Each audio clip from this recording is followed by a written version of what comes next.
Quality और consistent performance के लिए सिर्फ सिल्वर पंप्स एंड मोटर्स, नाम याद रखना। બાકી છે અહીંયાથી ખાસ મોર્ગન સ્ટેનલી દ્વારા જે રિપોર્ટ આપવામાં આવ્યો છે, બહુ જ રસપ્રદ ટાર્ગેટ્સ એમણે બીપીસીએલ પર અહીંયાથી ખાસ તમને જોવા મળી રહ્યા છે મોર્ગન સ્ટેનલી તરફથી. એક તરફ હમણાં આપણે એક રિપોર્ટની વાત કરી અને અંડર પરફોર્મનું રેટિંગ જે છે તે ખાસ જોવા મળ્યું છે અહીંયા બીપીસીએલ પર, અને એચપીસીએલ બંને માટે અલગ અલગ વાત છે. એટલે ક્રૂડના ભાવ જે છે તેને લઈને અહીંયાથી ખાસ એક્શન બનતું જોવા મળશે. ડોમેસ્ટિક ડિમાન્ડ સ્ટ્રોંગ રહેશે તેવું મોર્ગન સ્ટેનલી કહે છે, એટલે બીપીસીએલ પર વ્યૂ પોઝિટિવ.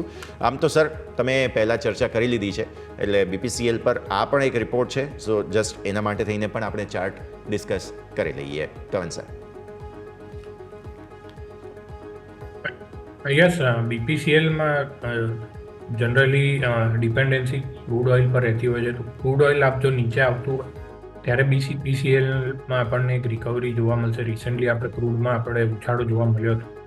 ઓલમોસ્ટ $80 ઉપર બ્રેન્ટ ક્રૂડ ટ્રેડ થઈ ગયો હતો અને ત્યાંથી આપણને થોડું કરેક્શન જોવા મળ્યું.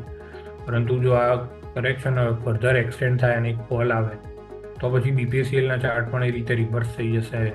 અને કોઈ પણ જે અત્યારે લોંગ પોઝિશન છે 280-285ની ઉપર જો સ્ટોક ક્લોઝિંગ આપે છે તો પછી ત્યાંથી આપણને ઇનિશિયલી એક શોર્ટ કવરિંગ અને બાઉન્સ જોવા મળશે, અને ત્યારબાદ ફર્ધર મૂવ એક્સટેન્ડ થાય તો આપણે પછી ઉપરના લેવલના આપણે ટાર્ગેટ બનાવી શકીએ છીએ. પરંતુ કરન્ટલી અત્યારે ચાર્ટમાં જે રીતના લોઅર હાઈ લોઅર લો લાગી રહ્યા છે કન્ટિન્યુ, સ્ટોક ઓલમોસ્ટ 375ના લેવલથી ઓલમોસ્ટ 275 આવી ચૂક્યો છે. તો ઓલમોસ્ટ 30%નું કરેક્શન અહીંયા આગળ આપણને ઓલરેડી જોવા મળી ચૂક્યું છે ઉપરના લેવલથી.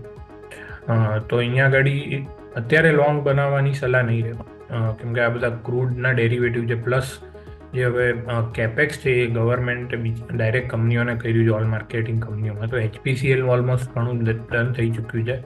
તો બીપીસીએલ અને આઈઓસી જે છે ત્યાં આગળ કેપેક્સનું ઘણું બધું સ્પેન્ડિંગ કંપની લેવલે થવાનું છે, તો ત્યાં આગળ શોર્ટ ટર્મમાં પ્રેશર રહી શકે છે.